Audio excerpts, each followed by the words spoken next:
Unaware of her husband's plan, a cheating wife smiled and whispered to her secret lover, "My husband will die soon, and when he does, his assets are mine."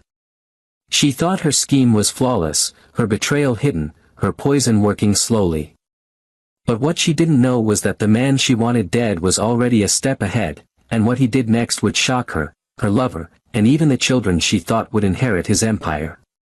Why did she betray him? How far was she willing to go for greed? And what shocking revenge did her husband unleash when he uncovered the darkest secret of all? The golden chandelier flickered above the mahogany dining table, casting warm light on polished plates of roasted chicken, creamy potatoes, and red wine. To anyone outside, it looked like a perfect family dinner. But inside Daniel Cole's veins, poison was slowly burning through his body. "Dad, pass me the gravy," Brandon, his 18-year-old son, said casually. Daniel slid the bowl across, though his hand trembled more than he wanted anyone to notice. His chest felt tight, his head dizzy. His wife Melanie leaned close, brushing his lips with a napkin. "You've been pushing yourself too hard," she said softly, her tone laced with a sweetness that didn't match the calculating glint in her eyes. The same delicate hand that now touched his cheek had earlier tipped a few drops of liquid into his wineglass. Daniel chuckled weakly. "I'll be fine. Just need a little rest." But rest wasn't what his body wanted. A sharp cramp seized his stomach, twisting it as though knives were tearing through him. He coughed violently, a speck of red staining the napkin. Chloe, his 17-year-old daughter, gasped. "Dad!" Ryan, only 16, pushed back his chair in panic. "Mom! Do something!" Melanie moved to Daniel's side, placing her hand on his back in a show of comfort. Yet her face remained strangely calm, even as her phone buzzed on the table. For just a second, her eyes flickered toward the glowing screen. A single message appeared, "Is it done?" from Ethan. Daniel's vision blurred. The floor rushed up, and he collapsed beside the table, the sound of shattering glass echoing as red wine soaked into the white carpet. "Call an ambulance!" Chloe screamed, tears streaming down her face. Melanie pressed her palm against Daniel's shoulder. "Stay with us, honey," she murmured, her voice rehearsed, her tone steady, almost too steady. And then, low enough for only him to hear, she whispered, "It won't be long now." The words sliced through him more brutally than the poison. His wife. The woman he had loved, trusted, given everything to, wanted him gone. As his vision dimmed, Daniel's last image was Melanie dialing 911 with a practiced cry, "Please hurry, my husband, he's dying." Neighbors would later recall the flashing red lights of the ambulance outside, Melanie's tear-streaked face lit by the sirens. None of them knew that behind those tears was a secret, her whispered vow that night, "Soon, his assets are mine." The beeping of machines echoed faintly in the private wing of St. John's Hospital. Daniel's eyelids fluttered open to find his lifelong friend, Dr. Marcus Reed, leaning over him with a grave expression. The faint smell of antiseptic stung his nose, pulling him fully back to reality. "You're lucky to be alive," Marcus said quietly, pulling off his gloves. "But Daniel, this wasn't an accident. You've been poisoned." The words hit harder than the pain in Daniel's stomach. "Poisoned?" His voice was hoarse, cracked. "By who?" Marcus hesitated, his jaw tightening. He had known Daniel since their college days, back when Daniel was just a determined construction worker putting himself through night classes, and Marcus was a struggling med student. They had shared meals, debts, and dreams. If there was one person Daniel could trust, it was Marcus. Marcus pulled out the lab report, sliding it onto the tray beside the bed. "Traces of thallium. It's slow, tasteless, nearly invisible. Whoever did this, they wanted you to suffer quietly until it looked natural." Daniel's hand clenched the sheets. Images of Melanie's calm face at dinner, her hand resting a little too firmly on his shoulder, her quick glance at her phone, it all replayed in his mind like a nightmare with new meaning. He swallowed hard. Marcus. I think I already know who. For a long silence, Marcus just studied his old friend. Then he leaned closer, his voice dropping. Listen to me. If your wife did this, if she's working with someone else, confronting her now will only push her deeper into her plan. You need to stay ahead of her. Daniel's chest tightened, not from the poison but from heartbreak. She wants me dead. Marcus placed a hand on his shoulder, firm. Then don't give her the satisfaction. We treat you, secretly. No one knows you're stable. Not her, not your children, not your staff. Let her believe you're weak, dying. In the meantime, you gather proof. When you move, you strike with everything. Daniel closed his eyes, memories flooding back. Melanie on their wedding day, smiling in white lace, whispering promises of forever. The nights he worked late building his company, thinking he was providing for a loyal family. The vacations, the birthdays, the laughter, all lies if Marcus was right. And Ethan. The name on the phone. The man Melanie thought he hadn't noticed. A storm of betrayal churned inside him, but his face hardened into something new, resolve. You're right, he whispered. She thinks she's won. Let her. His eyes opened again, steel replacing weakness. I'll play the dying husband. But when the time comes, Marcus, she won't see it coming. Marcus nodded slowly, recognizing that tone. It was the same Daniel who had once outworked 10 men on a construction site just to keep food on the table. The same Daniel who never backed down from a fight. Only now, it wasn't just business or survival. This was war. The house was quiet, but Daniel could hear every creak of the wooden staircase as he slowly descended, leaning heavily on the railing. His steps were unsteady, his breathing shallow, his face pale. To his family, he was a dying man, fighting against an illness no one could cure. To Daniel, it was theater. Every cough, every stumble was rehearsed to perfection. Dad, you shouldn't be walking around, Chloe said, rushing to his side with worry etched across her teenage face. She slipped an arm under his, guiding him toward the living room. Mom says you need rest.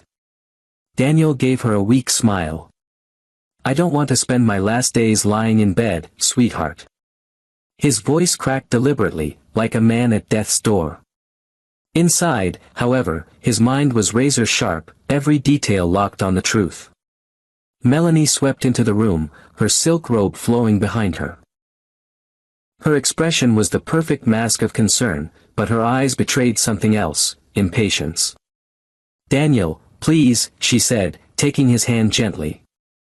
The doctor said you should rest. The doctor, Daniel thought bitterly. She had no idea Marcus had sworn to silence, keeping his recovery a secret.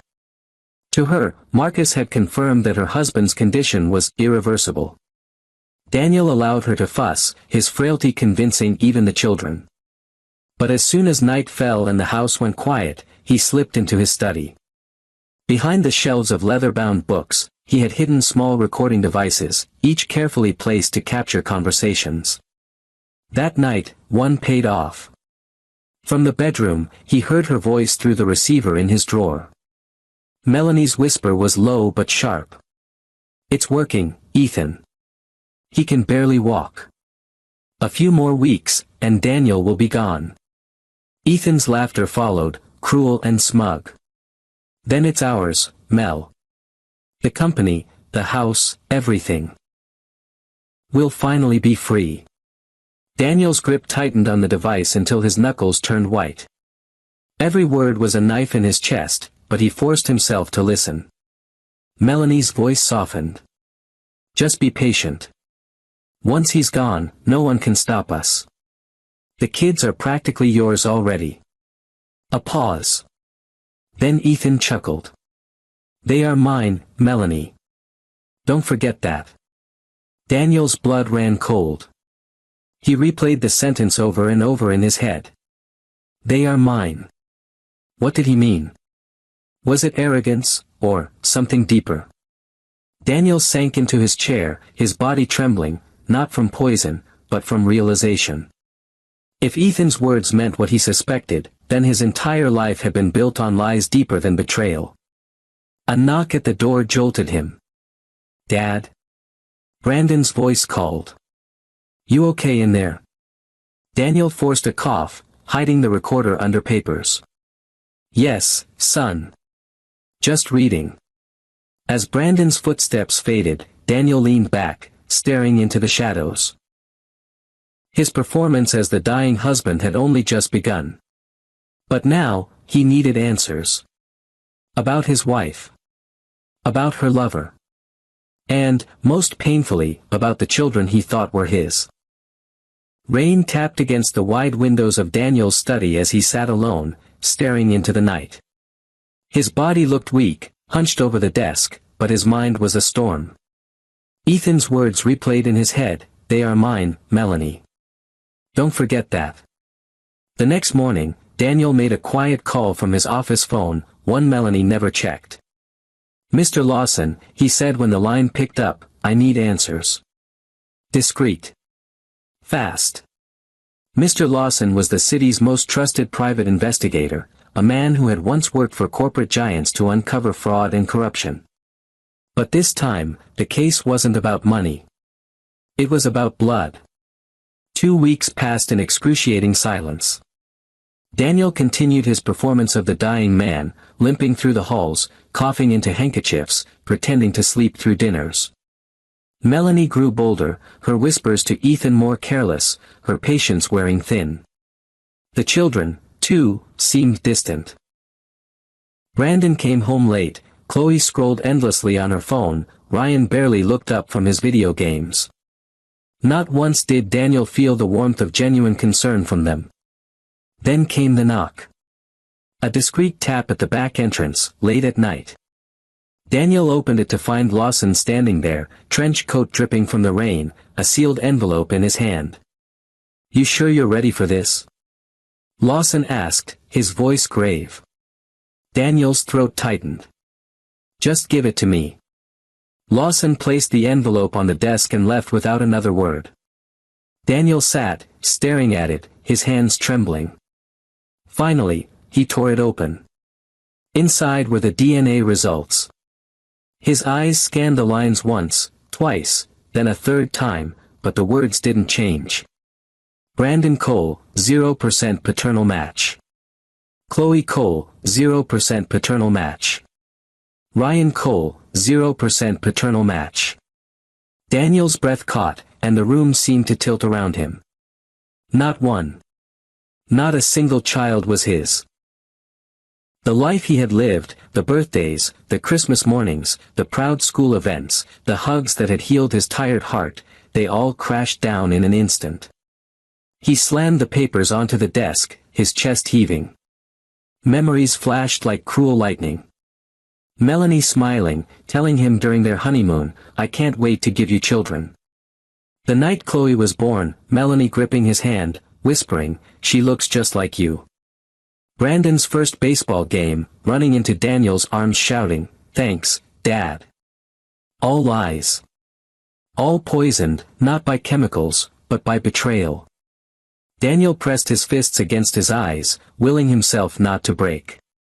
His empire, his marriage, his fatherhood, every piece of his identity had been stolen by one man. Ethan Brooks. Slowly, Daniel lifted the DNA papers again, this time with a new clarity. The pain didn't vanish, but it hardened into something sharper. Not grief. Not despair. Vengeance. Ethan Brooks had always been a shadow in Daniel's life, an acquaintance on the fringes, a man who appeared at company parties and neighborhood gatherings with too much charm and too little integrity. Daniel used to dismiss him as harmless. Now he saw Ethan for what he truly was, a snake who had slithered into his home, his marriage, and even into the bloodline of the children Daniel thought were his. In a dimly lit cafe across town, Ethan leaned back in a leather booth, swirling a glass of whiskey between his fingers. His sharp jawline and smug grin gave him the confidence of a man who thought he had already won. Melanie sat opposite him, dressed in her silk scarf and oversized sunglasses, trying to hide, though her laughter was carefree. "Daniel's hanging by a thread," Melanie whispered, her hand sliding over Ethan's. "He's weaker every day. Soon, everything he owns will be ours." Ethan smirked, tapping his glass against hers. "Not ours, Mel. Mine." She frowned. "What do you mean, yours? You and I both know the company can't be in your name alone." "But don't worry," he said, squeezing her hand, "you'll be by my side, enjoying every bit of it." Melanie hesitated for a moment, but Ethan's confidence smothered her doubts. She had built her entire scheme around this man, convincing herself he loved her more than Daniel ever did. What she didn't realize was that Ethan's only true love was power. From his car parked across the street, Daniel watched through tinted glass. The tiny microphone hidden in Melanie's purse captured every poisonous word. His jaw clenched as Ethan's arrogance filled the speakers. "Daniel was always too soft," Ethan continued, chuckling. "He worked himself to the bone, thinking loyalty mattered. And those kids? He doesn't even know. They're mine, Mel. Always have been." Daniel's grip on the steering wheel tightened until his knuckles went white. He remembered the first time Ethan had crossed his path years ago. A company fundraiser. Ethan had shaken his hand and, with a crooked grin, joked, "You're lucky to have Melanie, Dan. If you ever slip, I'll take her off your hands." At the time, Daniel had laughed it off. Now the memory burned like acid in his chest. Ethan had been warning him all along. Inside the cafe, Melanie rested her head on Ethan's shoulder. "I just want it to be over. I'm tired of pretending to care." Ethan kissed her forehead, smirking. "Patience, darling. Soon the empire is mine. And he'll be nothing more than a forgotten grave." Daniel turned off the recorder, his reflection in the rearview mirror staring back at him, not the broken man they believed he was, but a husband and father stripped of everything, ready to take it back by force. He whispered to himself, voice low and steady, "You stole my wife. You stole my children. You tried to steal my life. But I will take everything from you. Piece by piece." The dining room table gleamed under candlelight, set for what Melanie believed was just another farewell dinner for her dying husband. She had encouraged it, thinking it would strengthen her alibi of being the grieving, loyal wife. Brandon, Chloe, and Ryan sat around the table, chatting idly, unaware of the storm about to strike. Daniel shuffled in slowly, leaning on a cane, his face pale, his steps uneven. He lowered himself into the head chair with a dramatic cough. Melanie rushed to his side, placing a hand on his back. "Careful, sweetheart. Don't push yourself."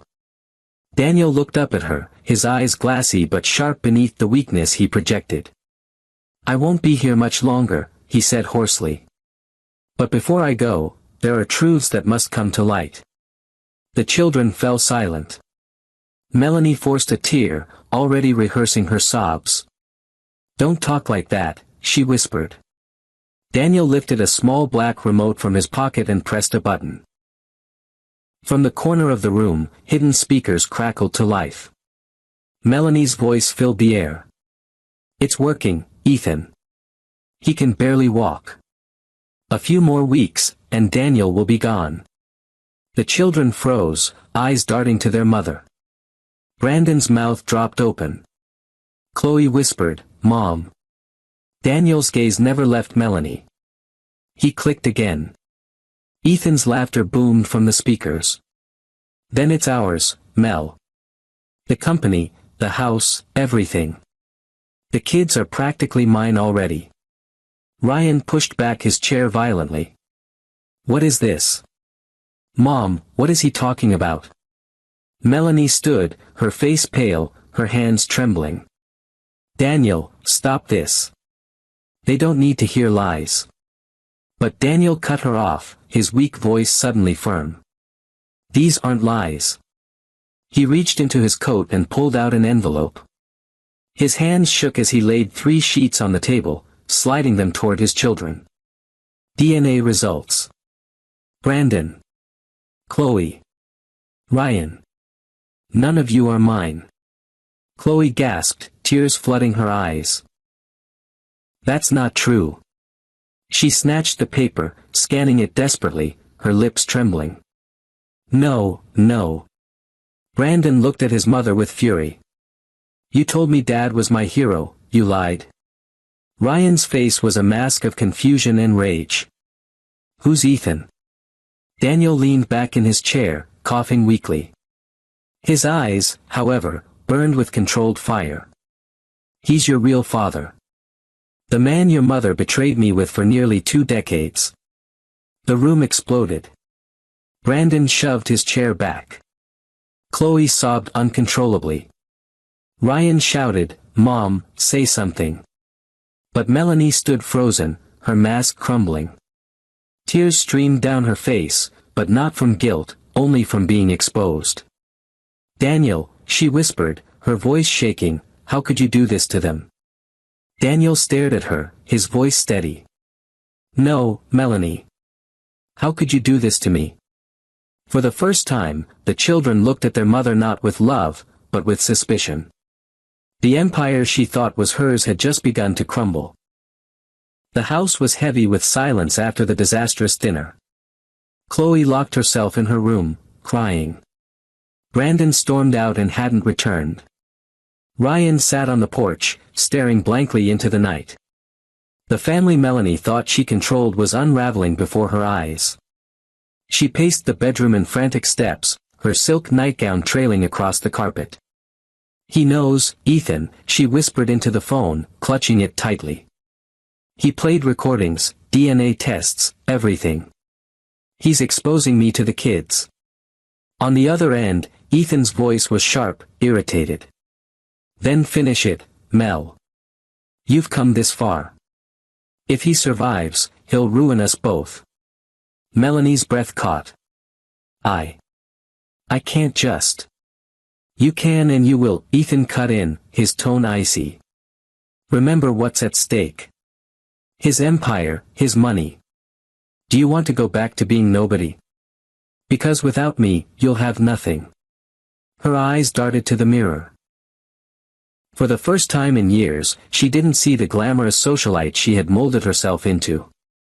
She saw the scared girl from a poor neighborhood who had clawed her way into wealth. She bit her lip, tears welling. I didn't think he'd fight back. Then make sure he can't, Ethan growled. He's weak. Another dose and it's over. Do it before he takes everything from us. Unbeknownst to Melanie, a black van sat quietly down the street. Inside, 2 detectives listened through the bugs Daniel had allowed the police to plant, headphones crackling with every poisonous word. Back in his study, Daniel sat with Marcus, listening too. His friend's jaw tightened with anger. She's still trying to kill you, Dan. She hasn't stopped. Daniel's face was calm, almost too calm. That's what I need the world to see. I don't just want her exposed, I want her destroyed. Every mask she wears must be ripped away. Meanwhile, Melanie ended the call and sat on the edge of the bed, trembling. The door creaked, and Ryan stood there, his young face pale. Mom? He asked quietly. What did you do? Her heart skipped. Ryan, it's not what you think. I heard you, he said, his voice breaking. You said Dad's gonna die.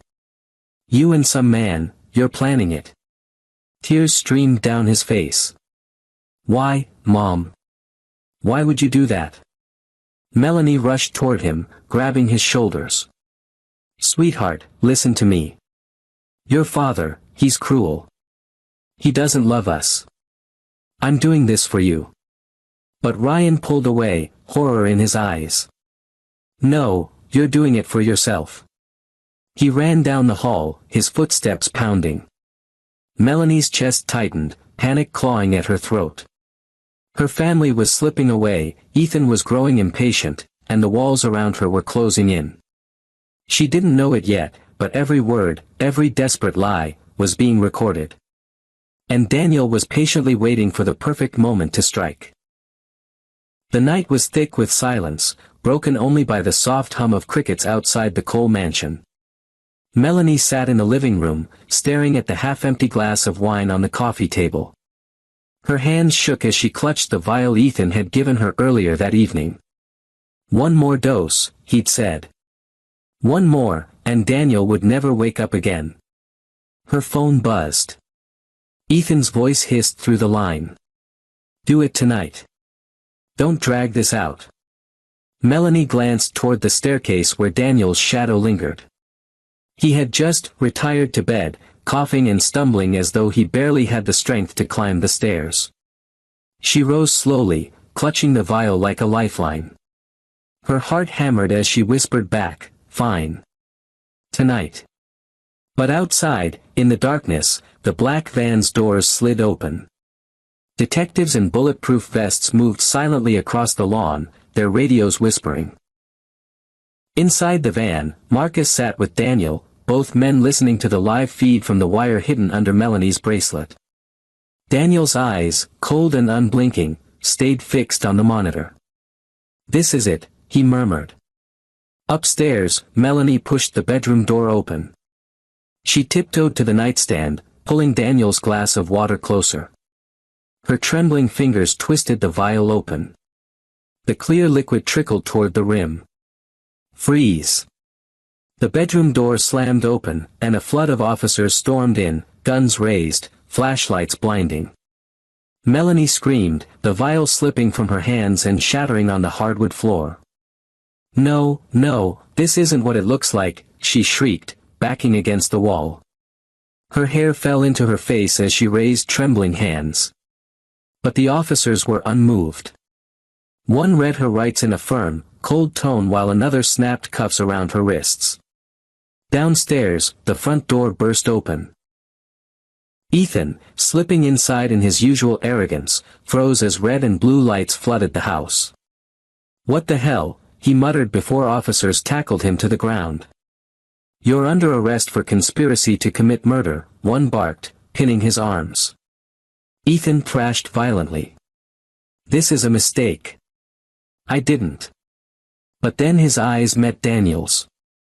Daniel had descended the stairs slowly, cane in hand, his frame still frail but his eyes blazing with triumph. For a brief moment, husband and betrayer locked gazes across the flashing chaos.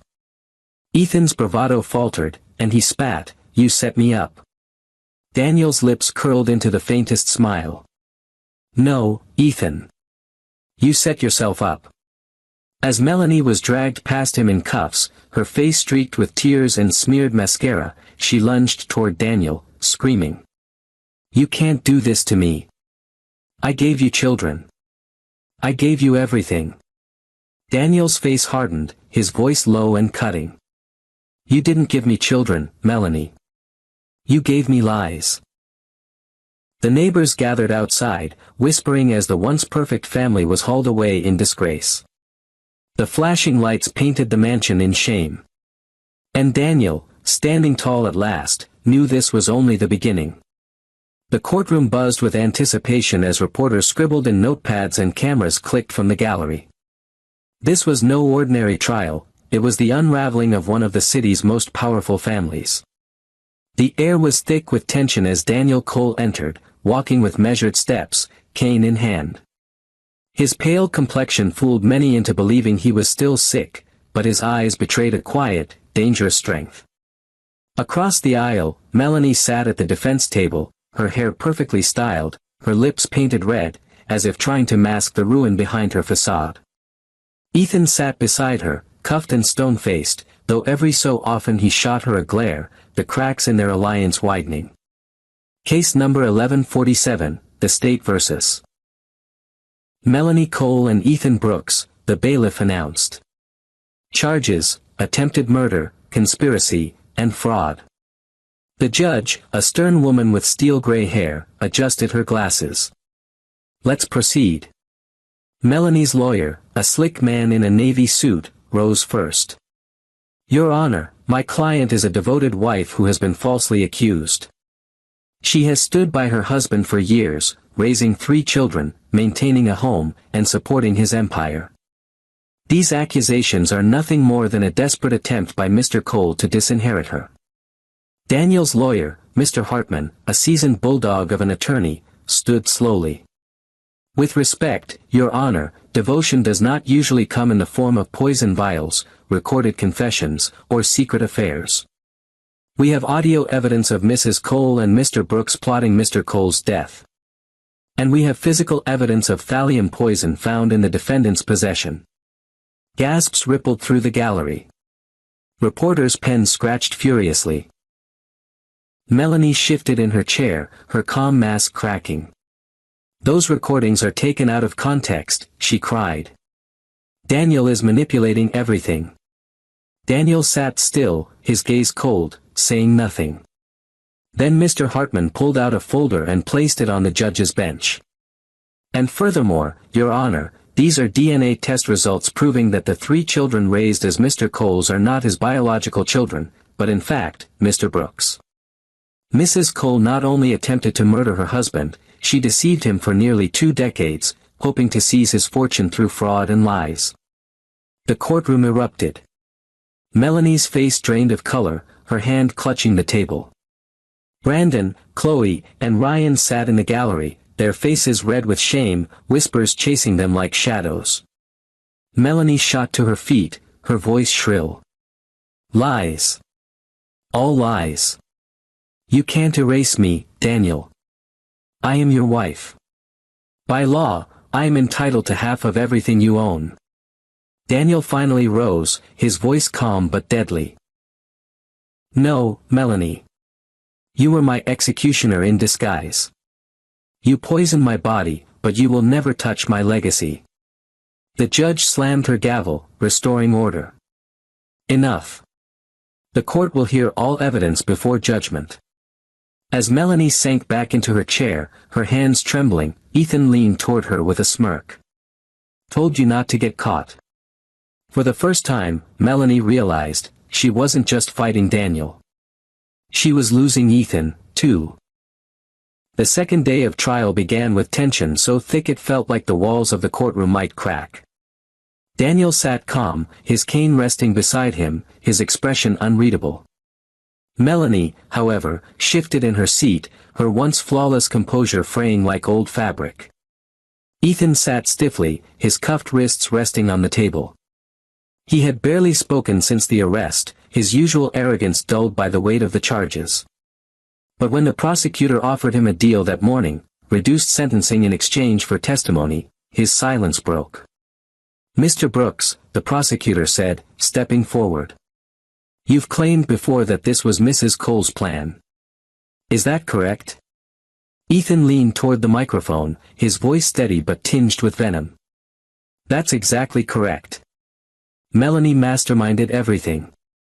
The poison, the lies, the setup. She wanted Daniel gone.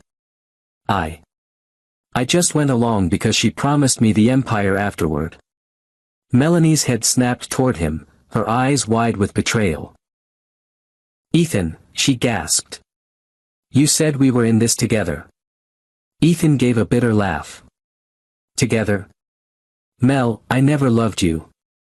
You were my ticket. You wanted wealth, I wanted power. We used each other. Don't pretend it was anything else. A ripple of whispers spread across the gallery. Reporters leaned forward, hungry for every word. The prosecutor pressed on. So, Mr. Brooks, are you telling this court that Melanie Cole was the primary architect of the attempted murder? Yes, Ethan said without hesitation. She bought the poison. She planned to slip it in slowly so it looked natural. I told her it was risky, but she insisted. And those recordings Daniel played? They're real. I won't deny them. Melanie shot to her feet, her voice breaking. Liar. You begged me to do it. You said Daniel was too strong, too smart, and the only way we'd have the empire was if he was gone. Don't you dare put this all on me. The judge slammed the gavel. Mrs. Cole, sit down or be held in contempt. Melanie collapsed back into her chair, tears streaking her makeup. For the first time, she looked small, desperate, not the confident woman who once whispered about owning everything. Daniel watched the exchange in silence, his chest tight but his face a mask. Inside, the betrayal cut deeper than any knife. Ethan's confession confirmed what he already knew, but hearing it aloud, hearing how lightly they had conspired to end his life, was another wound. He remembered flashbacks like film reels playing in his mind, Ethan shaking his hand years ago, smirking, saying, "If you ever slip, Dan, I'll take your wife off your hands." Melanie laughing at Ethan's jokes while Daniel worked late nights. The times she told him, "You're too paranoid. Ethan's just a friend." Now, those lies unraveled in front of the entire city. Melanie turned to Daniel, her voice cracking with desperation. "Daniel, please, you have to believe me. I made mistakes, but I never stopped loving you." Daniel's eyes met hers, cold and unyielding. "If this is love, Melanie, I'd rather have my enemies." The gavel slammed again, sealing the moment. And with Ethan's betrayal hanging heavy in the air, Melanie realized she had lost everything, her lover, her children's respect, and soon, her freedom. The courtroom was packed to the brim on the final day. Reporters filled every bench, cameras clicked at every pause, and the city seemed to hold its breath. This wasn't just a trial anymore, it was a spectacle, the fall of a family that had once appeared untouchable. Daniel sat at the plaintiff's table, his posture straighter than it had been in months. The cane rested at his side, but his eyes were steady and sharp. He looked every bit the man who had built an empire from scratch, no longer the frail husband everyone thought was dying. Across the aisle, Melanie clutched a tissue in trembling hands. Her once flawless hair was unkempt, her makeup smudged from days of tears and sleepless nights.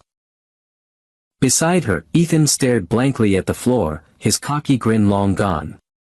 The judge adjusted her glasses and looked down at the defendants. Her voice carried across the silent room.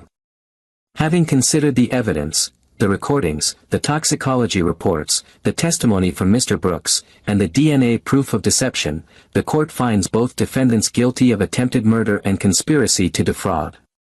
The words struck like thunder. Gasps echoed from the gallery. Melanie's tissue fell from her hand, drifting to the floor like the last shred of her dignity. The judge continued, her tone unflinching. "Ethan Brooks, you are sentenced to 25 years in prison with no chance of parole for 15. Melanie Cole," she paused, her eyes narrowing at the woman who once lived as a queen. "You are sentenced to life in prison with the possibility of parole after 30 years. Your deception, your cruelty, and your betrayal of trust warrant nothing less." "No!"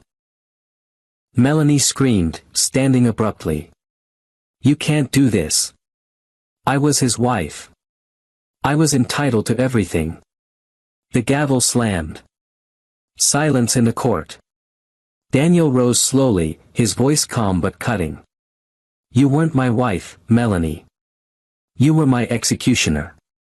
And today, justice executed you." Melanie's knees buckled, and two officers caught her as they shackled her wrists.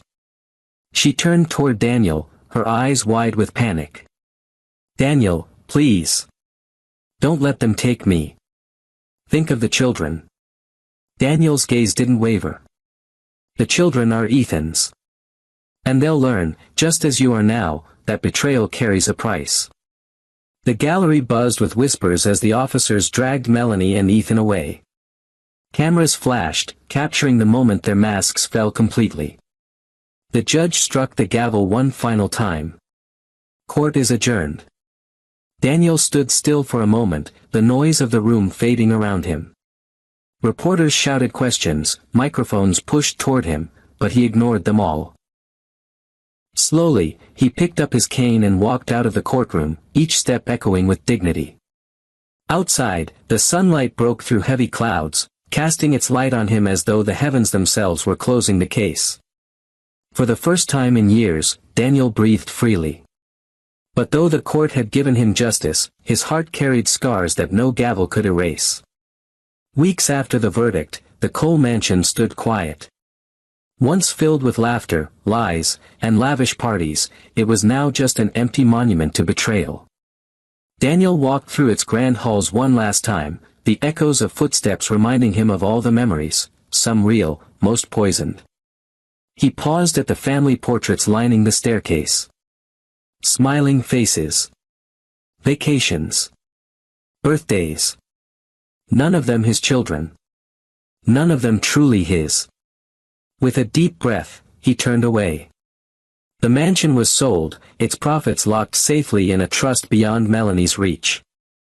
At the prison, Melanie adjusted to her new reality in a gray jumpsuit. The glamorous life was gone. No silk gowns, no champagne, no adoring whispers. Just cold steel bars and the constant reminder that she was no longer in control. Her letters to Daniel went unanswered. Her children visited once, torn and angry, but eventually stopped coming. Even they couldn't bear the weight of her betrayal. Ethan, too, had vanished into the prison system, his arrogance stripped away by long nights behind concrete walls. He had traded Melanie for leniency, only to realize betrayal was his own undoing.